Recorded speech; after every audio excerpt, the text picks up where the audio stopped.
Hello everybody and welcome back to the European World Championship Qualifier in Dublin, Ireland in 2015. I'm Rob Hooley, I'll be your host for today along with my colleague Oliver German. Joining me is Luke Withington, our strategy master. Nice to see you again. Nice to see you again. And also Matthew Bell will be joining us at some point today as well. Now, we've had 787 players attend yesterday, so huge competition. Yeah, all of these people qualified all across Europe to join us here in Dublin, Ireland. Yes, yes.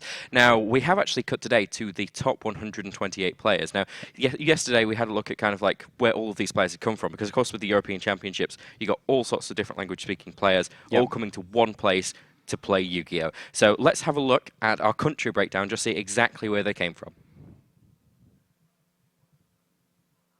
That's almost a country breakdown. It'll be there in a moment.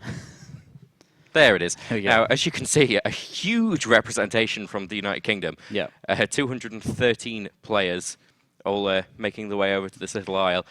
We got 117 German players just after that. Very, very strong contention from Germany, of course. We always have a lot of big-name players coming from there. Yep. Italy is one of the largest markets as well, so great to see that they've made their way over here. Quite a few Irish players as well have made the trip over, so that's a really nice thing to see. And of course, a few Northern Ireland players as well over from around. But well, there's quite a big player base in Belfast, so yes, that's absolutely fantastic. Now we can also have a quick look at what decks they were playing as well, because we have the meta breakdown. So if we could bring that up as well. Now, as we thought, the big blue elephant in the room. Is definitely big and blue. Yes, it's big and blue. Nekroz is making a massive appearance. Now, I'm assuming that you thought that this was going to be the case. Yeah, as expected, that Nekroz. Actually, we were talking with Ollie yesterday about this. I expected there to be more Nekroz. I was expecting around. I predicted around a 50-50 split between Nekroz and then other decks. Yeah, just everything else. With these kind of 5 decks. Up there at the top, which is as expected. Now that's actually less than 50% of the field for Nekroz there as well. So it's quite nice to see a lot of people trying to play other things. Now Clifford running up behind. Do you think that's because of the advent of Wavering Eyes? Yeah, I think so. And then Burning Abyss straight after that can only be credited to the North American World Championship Qualifier, definitely, because of their success there. Shadow is just after that, so we're still seeing that. So even after it's almost been a year since Duelist Alliance came out. Yeah. So it's nice to see it still in contention. Yeah. Satella? Same again. Satella Knights just came out in Duelist Alliance and have been just gaining more and more support throughout that time. And same with Clifford and Burning Abyss. And of course we got Ritual Beast that we saw basically take 2 slots at the North American WCQ. Do you think we will see anything like that? I think, I don't really know. We're going to have to see what happens today, but I think a few will probably take one of those top 64 slots. Now, Infernoid, the deck that nobody really was playing when Secrets of Eternity came out, suddenly kind of got much, much bigger, and we still have 16 players that turned up today, just to make sure. Well, it's basically one of the top level of the other decks, as it were, before we go down there. Now, in that 59 other, I know for a fact that Matthew Mills is in there with his hero deck, which we featured yesterday, and he is currently undefeated. Wow. So he's the only person currently to be undefeated coming into day 2. Yeah. So we may actually see him again when we make that cut. Yeah, we'll have to see what happens there. So do you think Heroes has a chance? I like to think so. I've met Matthew before, and he's very, very good, so if he manages to pilot the deck all the way, then I wouldn't be too surprised. Brilliant. Now, we actually have a fair few players that, well-known players. We've got Federico Sapini, we've got Michel Gruner, we've got quite a few players that are already still in contention, so we might actually see some big names pop up as well within the next few rounds. We'll have to see what they've been playing, maybe Turbo Towers, maybe Nekroz, who knows? Maybe Nekroz. Who knows? Now, our players have just made it up for round 1. They're just currently shuffling the decks. So let's have a look and see who we've got for you today. We've got Sebastian Moser, who is the Austrian national champion. And he is playing Yosenju. Now, is there anything here, because we've just received the deck lists, that you can see that might be interesting? I mean, he's playing Karkar D, so just to get a little bit of extra draw. He's Well, it's the anti-meta build by the look of it, isn't it? Yeah, he's running Vanity's Temptress, Macrocosmos. He's running more trap cards than anything else in his deck right now. side deck options quite interesting. He's playing Mirror of the Ice Barrier. That's always one that can really show up for. And Xing Zhen Hu, which is a very, very old card. Yes, it is. From what I remember, I think it locks down a set card when you play it. Yes, it does. Yeah. Yeah, that's what it does. It's very interesting. Now, we're against Giovanni Paolini from Italy, who is playing Nekroz. Yep. Let's have a look here. He's playing the build that puts basically Shadow Dragon straight in the deck to make sure that you're getting some nice spell and trap destruction for the monsters. So he must be playing the Armageddon Knight build. Yeah, he is. He's playing the Armageddon Knight build. So we'll see. We've not actually seen one of these builds on the stream yet, so I think we should get into it and see what we. Yeah, he's also playing Solemn Scolding as well, isn't he? He is, yeah. Yeah, so he's playing the Solemn Scolding build. Now, our players are ready, so let's take you over to the table where all the action is just starting. They're just rolling the dice now and getting ready to play. So the interesting thing with this Nekroz deck, so as you say, he's playing Solemn Scolding. So people have been talking about the Solemn Scolding, but it's more known as a North American build, the Solemn Scolding build. That's how we first saw it. And it's all about just producing a Diginlock and then protecting it with Solemn Scolding. So if you don't know what Solemn Scolding does, it can negate it negates spell and traps, and it can do summons as well, if I can remember correctly. Basically what it is, it's Solemn Judgment. Yeah. It is Solemn Judgment, but it costs you 3,000 life points, and you have to have it be the only card that's set on your field. Yeah, but he's only playing 4 trap cards, so the chances of it being his only set card is quite high. Yeah, and he's playing, I think that's Vanity's Emptiness. His deck's actually in Italian, so it's quite hard to distinguish, but I'm pretty sure that's Vanity's Emptiness. That is Vanity's Emptiness, yes. Yeah, so okay, we'll see. We'll see what goes on here. We've not seen this build yet. It's quite interesting. A lot of people don't like this build because you have to play cards that you don't want to draw. Now, that's the likes of Farfar and Armageddon Knight, things like that you just don't really want to draw. However, another interesting part about his deck list is he's side taking 3 mistakes. That's very strange. We seem to be having some technical difficulties with the app at the moment, so we're unable to show you the cards that they have. So, looking into it, Giovanni has just gone for an immediate preparation of rights. Yeah, and he got a Bryanak and searched out Shurit. So here we go, straight with the Nekroz Kaleidoscope, tributing the Shurit to summon Valkyrus. Now it's quite a strange first turn play, but it must have been the only option he had here. Let's have a look at Sebastian. We've got Mystical Space Typhoon, Vanity's Emptiness, Bottomless Trap Hole, and Pot of Duality. Yeah, so he's opened very kind of standard for Yosenju, just a lot of back row. The main thing here is going to be what these Pot of Duality can bring him from his deck, because he doesn't have a monster right now. So Giovanni putting down a big monster on turn 1. Yeah. So I don't know whether he knows what he's playing or not, because it does seem quite strange. But there we go. He does tribute off the Valk to clear his board so that he can be Trishula'd. But he doesn't know right now that his opponent's not playing Nekroz. So it's a very tactical move. Yep. And then he's going to clean out his graveyard, banishing those mirrors to search for more mirrors.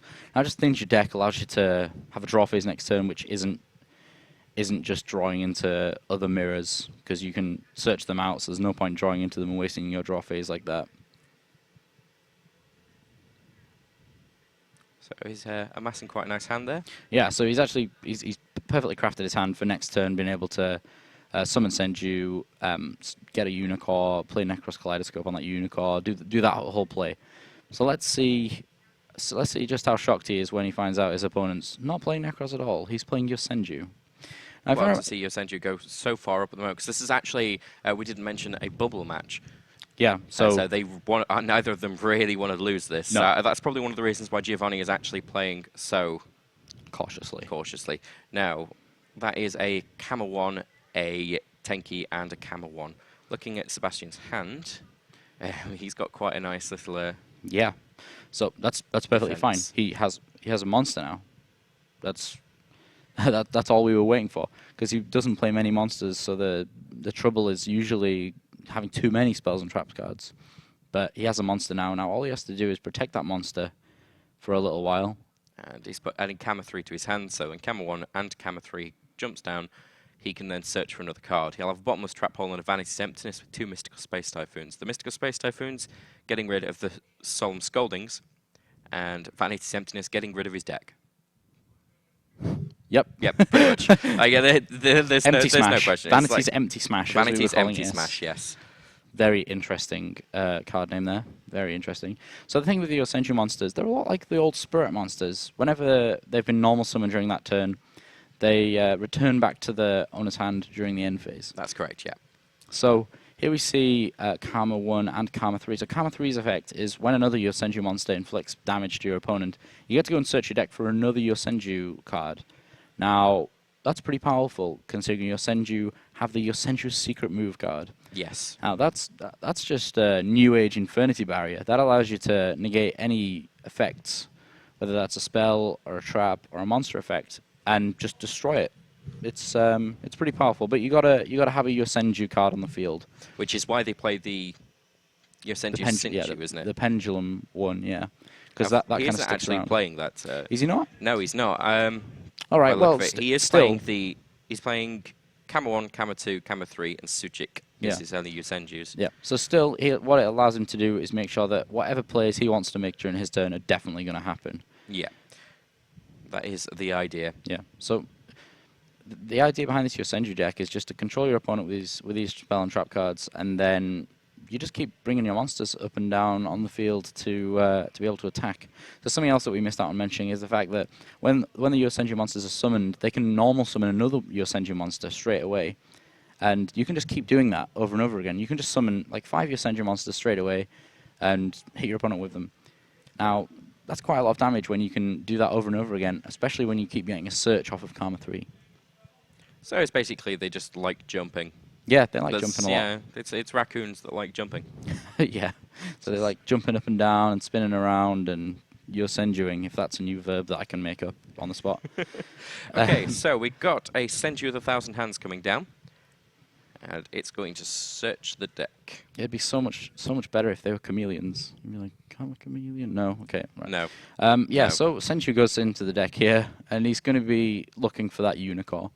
Now, I think that his plays are going to get stopped quite soon by Vanity's Emptiness, and at this point, this is where you'd think to yourself, oh well, you know, he's got a manager on the Senju on the field. Sorry, you know, he's going to be able to just keep attacking. But the issue is the Yosenju monsters don't get affected by Emptiness at all. He No, can just, not really. They he can can just keep summoning the monsters over and over again. None of them special summon. Nope, just he can normal summon three different Karma monsters each turn and just attack and do some Now, damage. Looking at the hand there, the only real defense that Giovanni has got to put up is the Book of Eclipse. Yeah. Oh well, Valkyries as well. And of course Valkyries. Yeah. So, Unless Secret Move comes down, and then Yeah. of course... yeah, so he does have a Nothing's secret happening. move, but he's going to want to keep that around because because of the emptiness. He doesn't want to be currently playing have secret a, move. Yeah. He doesn't quite have a Secret Move. Oh, does he not have one yet? No, he doesn't. Not yet. This is what he's currently got in his field.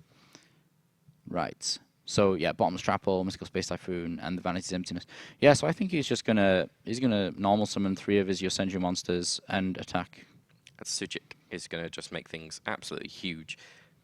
Yeah, so Sujik's the only one that doesn't have the effect where it's normal summon. You can normal summon another one. It has 2 effects: one while it's in hand and one while it's on the field. While it's on the field, you can target another Yosenju monster and give that some attack point boost. Or during the damage step, you can increase the attack. You can discard it as well. Discard it to increase the attack, yeah. So we see him just looking through his options here. I think the Nekroz player just went ahead and set like some cards that are not really useful. They're just bluffs. A Book of Eclipse and So Necroz. Book of Eclipse, yeah. So I don't know whether it'd be worth him playing Book of Eclipse just to try and, because if the Yosenju monsters Book of Eclipse, they don't go back to the hand because they forget the way that they were normal summoned in the end phase. Is that how it's being ruled? Yes. Okay. Yeah. Because we had a long discussion about that Yeah. at the start of the weekend. Yeah. In the end, we decided we were going to go with that. Okay, so Suchik is now on 2,000 attack. Yeah, and Necrovalley to boot as well. He must have drawn that this turn. So Necrovalley just stops a load of Nekroz plays. You can't banish cards from the graveyard. and you can't move cards from the graveyard unless it's the card itself moving it. So yeah, so you can't actually put cards from your graveyard into your hand, banished, or back into your deck, Yeah. or summon them. Yeah. Basically the Gravekeeper's doing what they say. Yeah. Yeah. They're keeping the grave absolutely safe. And that stops all sorts of stuff, like Trishula, stops the Nekroz mirrors, being able to use their effects to search more Nekroz mirrors. Now, interestingly, knowing that your opponent is playing Nekroz, possibly a Solemn Scolding build, because that's only one of the really cards that they set, that and Mystical Space Typhoon, but if you have it, you'd have used it by now. Yeah. So here we go. He plays Book of Eclipse here. Is there any reason why you wouldn't just do completely blind Mystical Space Typhoon in the end phase? To get rid of the Vanity's Emptiness, you mean? No, for the Yosenju player. Oh, yeah, no reason not to be honest. It'd be worth doing it just because he knows that that's either going to be a very, very powerful trap card, because Nekroz don't have space to play anything other, and yeah, if it is a mirror, then that's just one less mirror they're going to have. And the only reason, obviously, is to make sure that the Vanity's Emptiness... Now, it looks like it's being ruled that they do return to hand. Yeah, okay, well... Fair enough. Okay. So, yeah, we must have changed that when I left, but okay. So, we see one of the great plays that you can have with Senju, where if you Book of Eclipse it, you get to search again, because it's when it's flipped summoned as well. So, let's have a look. He's going to be able to craft his hand even further here to get to where he wants to be. Now, the destruction of Vanity's Emptiness isn't really looking like it's going to happen this turn. So, wow, he had a Manju as well. So he's just going to be able to keep searching, probably getting Valkyries. So a really good way to combat the Yosenju deck is to just be able to keep doing these continuous attacking with your Manjus and Senjus, and then just using Valkyries to protect against the Yosenju monsters. So even if he does have Vanity's Emptiness, it doesn't really matter. He can just poke him down with these little fairy monsters, the 1,000-hand monsters. Just keep on going, because 2-8 every turn, that's soon going to add up. Yeah, definitely. I mean, Sebastian's currently on 3,800. Yep. That's going to require like one more monster and then these 2,000-hand monsters. Sebastian's hand is looking absolutely huge. Yep. So he does have a Ring of Destruction. He's got the ability to summon all 3 Kamas, and then the Tsuchik as well. Yeah. And he's got a Ring of Destruction, and he's got a Fiendish Chain. Yeah. So that Ring of Destruction's not going to be doing him much use right now, because he doesn't want to be reducing his own life points at all. Here we go. So we're going to see him probably drop his whole hand with all of these Karma monsters. Yep. So that's Drew into the other one there. Yeah, that's pretty good. How he's able to just drop his entire hand onto the field. Not even special summoning, just normal summoning these. Now this is quite dangerous, but he's bouncing them. Yeah. Yeah, so I think Giovanni's just going to have a quick read to see if it's not once per turn. I think it is once per turn, but it's only the card. It's not the actual named card, so you get one for each one you have. Now, I don't think he has anything that's going to get around Valkyries here. There's nothing that's going to get around Valkyries. Yeah, so did he... Oh, he seems to have conceded. Yeah. Why couldn't he have played Valkyries? Did he not have a... Oh, of course, Necrovalley was on the field. Yes, it was. Wow, okay. I feel like an idiot because I missed that. Anyway, yes, so that's why that was an OTK. Well, he killed him in OTK, I don't know. But, yeah, so Yosenju's storming out the blocks. Yeah, it's basically just what they do. I'm going to put my whole hand on the field, and then... I'm going to make sure that you can't do anything, and then I'm going to put my whole hand on the field, and then you're just going to like it. Yeah, just going to reduce all your life points. Yeah, that was a really good face just then. Was that you not liking it? No, that was me going, this is exactly what Yosenju do. Yeah. Well, so let's see if he puts any more trap cards in his deck then, Rob, because he has a lot right now. He does have a lot of trap cards, and is there a Royal Decree there? Yes, there is, and I'm pretty sure that the Nekroz player will be putting Royal Decree in his deck now. We also see the Denko Sekka. Now, that's obviously very interesting, because if Giovanni manages to just summon Denko Sekka and have no set cards, then his opponent just can't use any of his set cards. Pretty much. So, yeah, as Matt would say, he can't play Yu-Gi-Oh! And Anti-Spell Fragrance is going to be going into the main deck for the Yosenju player. Yeah. It's another great card against Nekroz, because it stops them from doing their plays each turn. And the thing with it is because you're searching out your ritual spells each turn, you can't be setting up like an entire play's worth of ritual spells onto the field so you can play them all the next turn because of the way that because of the way you keep searching them as you do your summoning. You don't really get a chance to set them all at once. Yeah. So I definitely think we're going to see the very basic. I think he's going to do this, so she's going to do this. I think Giovanni's going to put in the roll decrees, and Sebastian's not going to turn around and think, oh well, he's not playing any trap cards right now. Let's take away these mystical space references. He's very much going to keep those in. Yeah. Also, we haven't seen Storm Scalding yet, so he doesn't know that's what build he's playing. We didn't see any trap cards from Giovanni actually. That is correct. So they're just shuffling up now, and we'll get straight into it. Ryan and Michael are doing the stretches. Yeah, they seem to be doing some stretches here. It's very, very stressful pressing buttons on the app. They may pull a muscle. Yeah. So they're just making sure that they're completely limber and fit for everyone at home. Yeah, I mean, turning your head quite a lot. I mean, Michael, I don't know what's happening, Rob.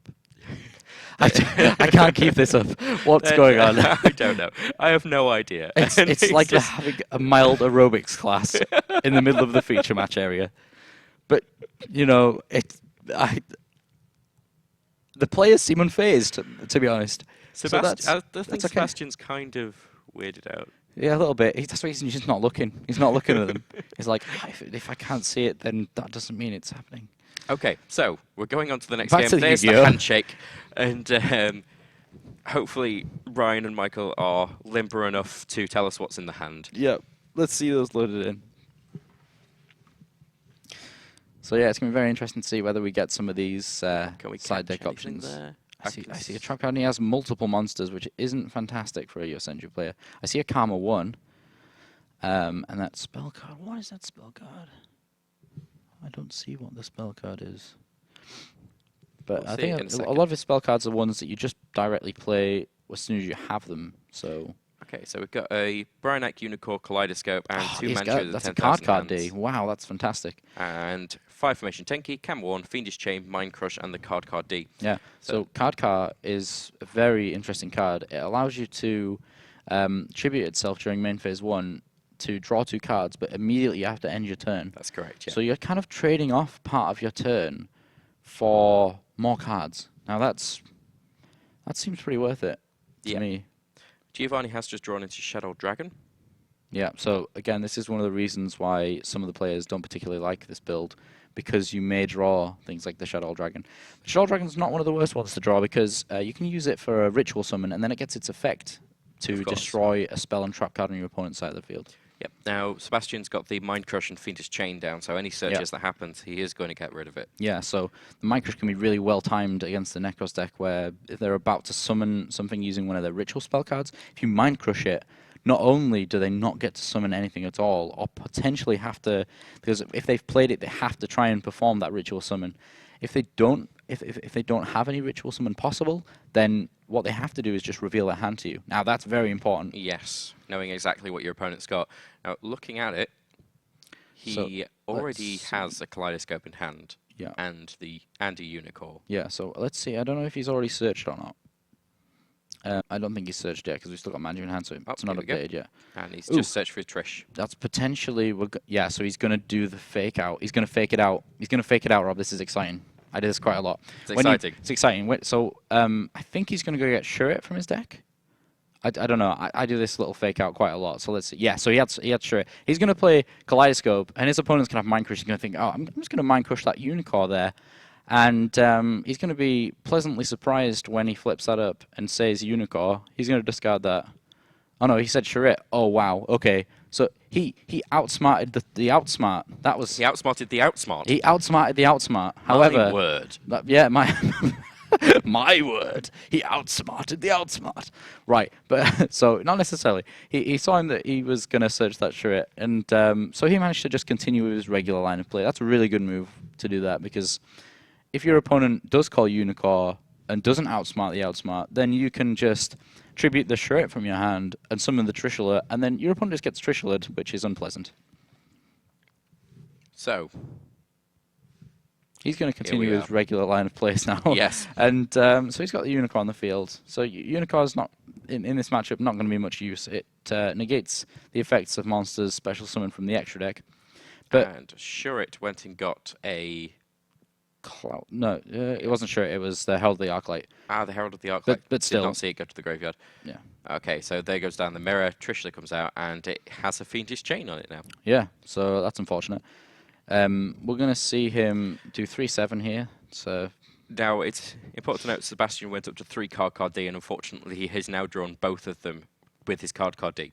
yeah, he has 3 card. Yep, he's running 2 in the main, 1 in the side. Oh, he seems okay. that he sided it in. That's interesting. So what he must be doing here, he's trying to just draw into his really good anti-Nekroz cards, and he just happens to have drawn a lot of cards. So Yeah. we saw this a little while back at YCS Berlin, where Fire Fist, it was known as the +1 Fire Fist deck, because that was quite a slow meta game. You could just be summoning card D and be like, oh yeah, it's fine. I'm just going to go and get some more cards because I get. You get a +1 because you get to draw 2 cards, whereas card D is only 1 card. You're only using 1 card to get 2. And because of the slow nature of the format, you could do that and just get more and more cards and produce some really great plays. But I don't think it's as good now as it was back then. No, not necessarily. You're leaving your field wide open just to have something terrible happen to you. Yeah, something sinister. What? Sinister. Sinister, something sinister. That's an interesting choice of words. Yeah, well, Trishula's quite sinister. I mean, banishing 3 of your cards isn't a nice thing to happen. And here comes an Emerald. Yeah, so that's a great play. He can just recycle some of these cards here that's in his graveyard. He's probably going to put back. I can't see. I think that might be the Herald. Yeah. You put back the Herald, a Unicor, and a Bryonak. That's kind of generally what you'd put back there. So that allows him to shuffle those into the deck and then draw 1 card. And you might think, oh, just 1 card. That's not very good for an Exceed summon. But, you can always just be 1 card short and 1 day late. Oh, wow. I was actually going to say 1 day late, but you already were there. Well, sometimes I just like an ending that I can celebrate. I went there. Yes, you did. Yes, you did. So Giovanni here is looking pretty commanding in this position. His Trishula did get Fiendish Chained, but if this Emerald sticks around, it's going to be, Sebastian's going to have a bad time. However, Sebastian was looking not in a great position at the end of last game. I thought he was going to just get Valkyrist over and over again. He does have the ability to just go Camera 1, Camera 2. And Camera 3. Camera 3, yeah. So he can actually 'cause he has a start doing tanky. his attacks. Yeah, so this Fire Formation Tanky card, when it's placed on the field, allows you to go and get a Beast Warrior from your deck, and all the Yosenju Would he monsters go and get are Beast Camera Warrior. 3, or would he go and get a Sujic? He's Yeah. got his Camera 3. I was going to go with Camera 3, to be honest, because he's going to be able to start do getting some his attack Surges, damage, yeah. And Because get he's Camera 2 and then bounce. Yeah, so he can play Camera 1, Camera 2, Camera 3, bounce the Daigusto Emerald, attack directly, because you don't really want to be dealing with the Trishula right now, because what that's doing, that's locking down your opponent's field. He can't use any of his Nekroz Mirror's effects. And how many Trishulas From the is graveyard. he playing as well? Just the He one. is playing just 1, yeah. Yeah, he's just playing 1 Trishula. He's not got any side deck for... No, that'd be crazy, but he might... No Trishulas in the side deck. And once again for Yosenju, boom, field presence. Yeah, it just comes out of nowhere. And he's playing around a lot of very good Floodgate cards. None of these would be affected by a Vanity's Emptiness or the likes of Lose 1 Turn. Only things like Recreate potentially or Skill Drain stop these happening because they don't get to normal summon like one after another. Yeah. Because that is an effect. So yeah, I think what's going to happen here is he's going to have to try and get his own Trishula off the field. I don't know how he's going to do that right now. But let's have a look at his hand. So he has a Bryonak, Shadow Dragon, and a Manju. So he's going to be able to use those to perform a Ritual Summon next turn because he has Manju and a Bryonak. But let's see. So he doesn't play another Trishula. The only line of plays I can see here really is to try and just get as much damage on the board as possible while not being able to use my mirrors in the graveyard. But that's not really good. It's not a good play. Actually, that'd be a pretty cool play for him to make. If he's got a Unicor in the graveyard, he can go and search for a cycle and then tribute the dragon to... He doesn't anymore. Oh, yeah, he put it back, didn't he, with Emerald? Mhm. Yeah, so that's not good. What do we Oh, see here? that Okay, is it's a- Ptolemaeus. Is that Ptolemaeus? Yeah, he seems to be rearranging the Ptolemaeus. Yeah, so Ptolemaeus goes... Yeah, Ptolemaeus. Ptolemaeus goes there. And he's now Constellar Diamond. No, in the end phase, he put Constellanite Diamond underneath the Ptolemaeus. No, So he's actually played it. has he? Mm-hmm. That doesn't. That's what our thing is saying. That doesn't look like Diamond. No, it does look like Ptolemaeus, doesn't it? Well, yeah, because Diamond. If it was Diamond, the two Exceed cards would have to be in the front. Pretty sure that's just Ptolemaeus. Anyway, we'll see what happens here. So he summons his Manju. And he does have now the Valkyrus and a Kaleidoscope. Yeah, so he could take that line of plays. So he might go and search for a Unicorn and then Kaleidoscope send a 12 from the extra deck to summon Unicorn and Valkyrus just to try and really push through and do some damage here. So he's shifting from Ptolemaeus into Constellanite Pleiades. Yeah, so it was a Ptolemaeus, but here we see him switch into a Pleiades, which isn't going to be much use because Unicorn's on the field now. Then it gets the effects of all monsters special summon from the extra deck. So that was pretty useless, to be honest. And he loses at this point, almost. Actually, that's only 3,500 damage. It's so 3/7. Oh, 3/7 and then Cowboy. Yeah, and then Cowboy. Yeah. It's just doing the last bit of damage. Shooting from the hip. Shooting from the hip. He is indeed shooting from the hip, as Cowboys do. Yeah. Now, he is now going into Game 3. Is he going to side again? And is he going to take those card Ds that completely clogged his hand rather than filling it out? I don't think that was a bad move. That wasn't a bad move. It was a correct play to put those in because then you can it kind of increases the consistency of your deck because you're drawing into these trap cards that you have. But it basically it's lose one turn because you are losing one turn to be able to draw those cards. Yeah, it's unfortunate that he did get unlucky here because that's just unfortunate. I don't think that's going to happen again. So I say that and he's going to open 3 card cards, right? It's going to happen. It's going to be like 3 card cards and nothing else. You're just giving him bad luck. I'm going to give him bad luck. The commentator's curse is real.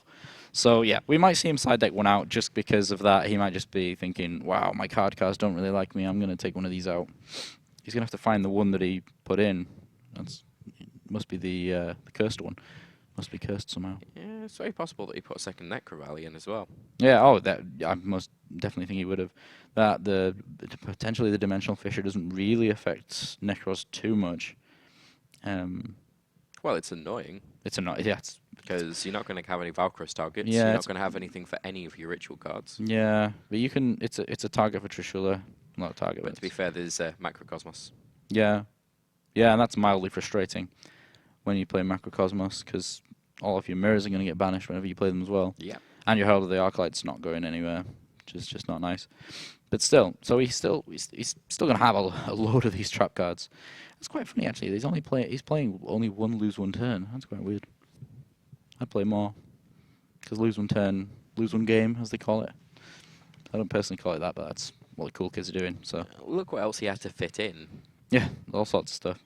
He's got a lot of one-offs. Yeah, compulsory evacuation device. That's not one that is very famous recently. Really? No, I don't think a lot of people have been not playing compulsory, but I guess that's just because it's one of the cards that isn't great against Nekroz. To be honest, it's probably one of the cards that I'd see him side deck out potentially, or he might have a better idea of how to use that card. It's just not very good against Nekroz. There's no real reason why you want to give them back their ritual monster. No, which unfortunately means that Camo 1 doesn't really do a massive amount.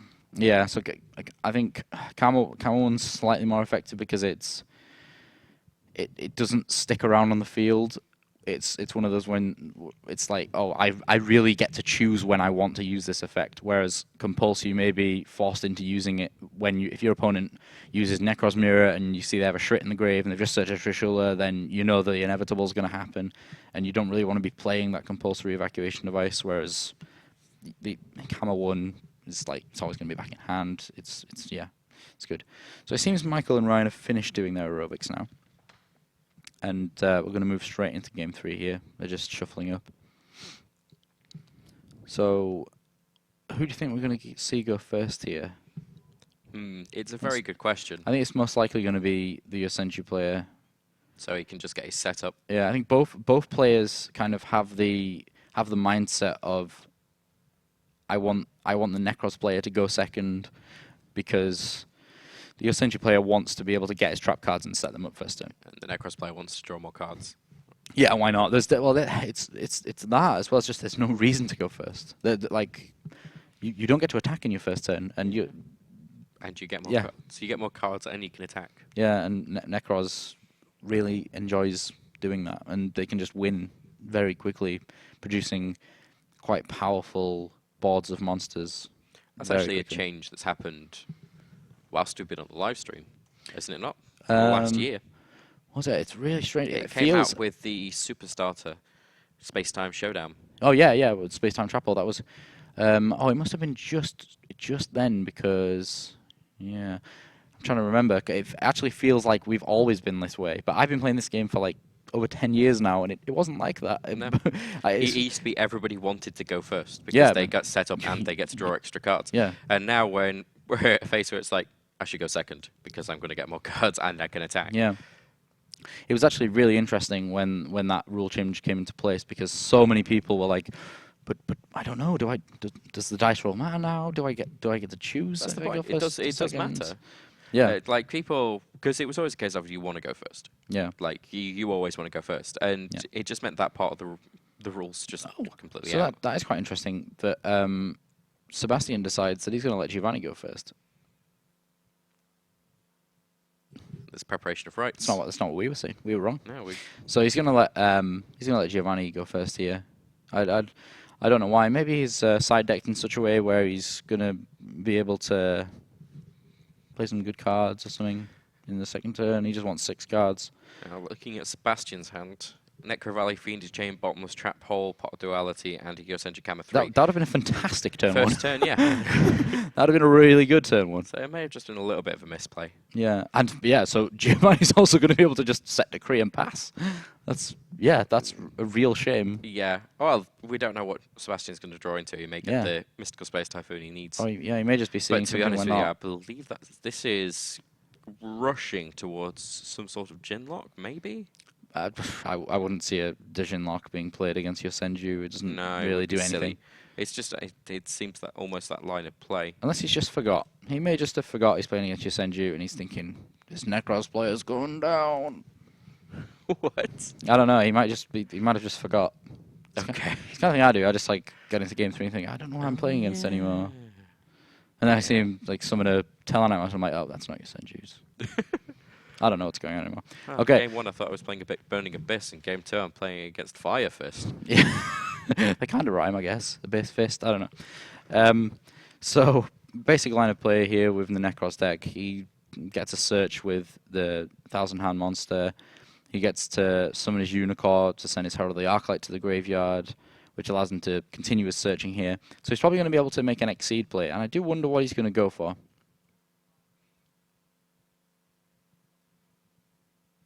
What's in his extra deck? There's all sorts. Well, there's all sorts of rank 4s, so he can go for any of the rank 4 monsters. Again, they're all Italian, so we're gonna have to have a quick guess. He doesn't really want to play Abyss Dweller. Yeah, so no point in playing a Dweller. There's no point in playing the 101. Rhapsody is pretty useless right now. He could just go straight into Dagos to Emerald and try and get some more cards that way. Or Chain. Yeah, Larval Chain to set up his next draw. Casto and Gaga Cowboy. Yeah, that's useless, as is Exciting Knight and Dying Direwolf. Yeah, there's not a lot. There's a potential for, I don't know, some Ptolemaeus play or something like that. I don't really know why he'd make that first turn play. It seems there's some kind of... Oh no, well they've just swapped one card round. So he's played the Preparation of Rites. Very, very powerful card in the Nekroz deck, so we recently saw that limited because of that fact. It allows you to go and search for a level 7 or lower ritual monster from your deck, and then add back a ritual spell card from your graveyard. Now that's really good because you get a ritual spell card and you get your ritual monster. That's everything you need to perform a ritual summon. Which is why when that was at 3, Nekroz was ridiculous. Yeah, you actually were at the regional when I first played this deck. Yes. And when you got to the finals. yeah, I believe there's footage of it online. there is somewhere. Of you getting Dark Hold and then Let's not talk about that. and then losing horribly. But Yeah. yeah, Yeah, I could have built a that's house why, with the hand that I had. Brick City. Brick City, population, Nekroz. Okay, so here we see a pot of jards coming out. It's always a good thing to see, and that Shared Ride would have been nice last turn. And there's a secret move. I don't want to dwell on this too much. I'm just going to mention it once more. That if he'd have gone first here, He would have been going quite well, yeah. He would have drawn a amazing lot of position. cards. He would have been able to get rid of the Unicorn. There'd be no search effect. there'd have been no Unicorn. There'd have been no Unicorn because he wouldn't have played it. No, he wouldn't have been able to. No, he just played Shared Ride when the Magi was summoned, and then his opponent would just pass because he has no choice. Like, you can't. It's just you can't keep giving the cards to the Yosenju player because these trap cards are just gonna keep coming back. And Yosenju Kama 3 runs over. Yep. So this is the one that allows you to search whenever another Yosenju monster deals battle damage, but because there's no other Yosenju monster right now, he's stuck there. Yeah, so anybody wonders why he didn't summon the Kama 3, you can't actually summon two of the same. Yeah. Yeah. Now, during the end phase there, waiting until the Kama 3 returns to the hand to play the Royal Decree there so that no secret move or anything like that could happen. Definitely no secret move happening there. So, yeah, there's a little man on top of a bridge that says there's no trap cards allowed. But that Shared Ride's going to produce some cards for the Yosenju player, and hopefully he's going to be able to look for that Mystical Space Typhoon to get rid of that Royal Decree. Now, looking at it, to be honest, it doesn't like Sebastian's got much time left. No. Not at all. Potentially, he might just lose this turn. To be honest, there is the massive potential. Yeah, actually, he just loses right now. I think. Yeah. Oh. Or he's just gonna pass. No. No, he just drew off Shared Ride. So he just loses here. Giovanni doesn't really care about the Shared Ride, right? No. So it's like the old Maxi. There's no Valkyrus. There's no Valkyrus in his hand to draw into. I'm pretty sure we're just gonna see this finished here. He has to use a cycle somehow to summon the last monster because Nekroz is on the field. But that's not a problem, I don't think. So this is 3/7, 5/7, 6/6 in total. So he needs just a small extra monster here. Let's see what he's got. Fair, he has got the Branak and a Trishula. Yeah. So it's just it's quite difficult to summon. It's quite difficult to summon other monsters when Nekroz is on the field. There's no real way to ritual summon it. Yep. Okay, yeah, he can just search straight with Branak. Yeah, that I was about to say that's the only way. So yeah, he just swings for game here. Yeah. And there's the handshake. Well, that was an explosive finish. That was an explosive finish. Yeah. Royal Decree is a very good card. Royal Decree is a very good card. It's not something that's played very often, but when you're not really playing any traps, you don't really care. No. Definitely not. The only other deck that I play in is Melodious, just to show the variety of uses that it has. Yeah. Okay. So Royal Decree is a very good card. It's probably one of the cards that's got the least amount of card text on it. Yeah. It just says, negate all other trap effects on the field. Yeah, that's basically what it says. In fact, it's actually what it says. Yeah, that is exactly what it says. Yeah. So, absolutely fantastic explosive finish there for Nekroz. Yeah. Doing what Nekroz do. Yeah, Really. He just hid behind that man on the bridge that says no trap cards and big blue monsters. Yeah, just the big blue stick. sticks. Yeah, the big blue stick. Big blue beat sticks. Yeah. Alliteration is the best thing ever. Yeah. So I don't think we've got much more to talk about here. We can go. I mean, let's have a quick look at exactly what's going on. Okay, let's have a look. I mean, he basically played exactly the way that he should Giovanni there. Yeah, that was perfect. Perfect execution there. We saw the final move just managed to take away all of his life points immediately. I mean, I don't think the Yosenju player had many more options to be done there. He just didn't have a Mystical Space Typhoon for the Royal Decree. And so I think the cards that we saw were a Phoenix Chain and a Bottom's Chapel, weren't they? Yes. So that would have very much stopped that right in its tracks. So would you say that most of this came down, the reason why Sebastian just completely got essentially annihilated, I mean, he won game one, was because he kind of made the wrong side deck choices. Although you say that card D was the correct side deck choice, I don't think going up to 3 when you already have 2 is a correct choice. It was statistically correct from that kind of standpoint of I want to get to my trap cards as soon as possible and get these set. Now, obviously, you don't get to set the cards you draw, but I think statistically it was kind of a correct play.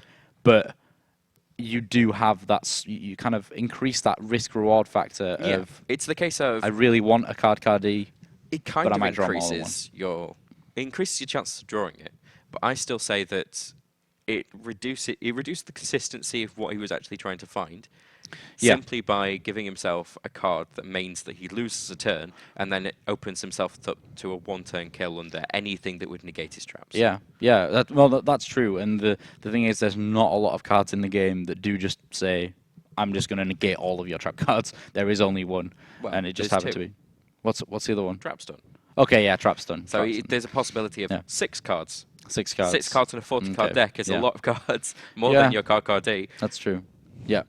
So, yeah, I mean, as I say, I think it was down to that, and then possibly just the choice of letting the Nekroz player go first. Yeah, I mean, if he'd gone first, if he'd gone first, I mean, he's playing a deck that essentially sets trap cards and then plays trap cards. Yeah. Like to say, I'm not going to go first because I'm probably not going to get him.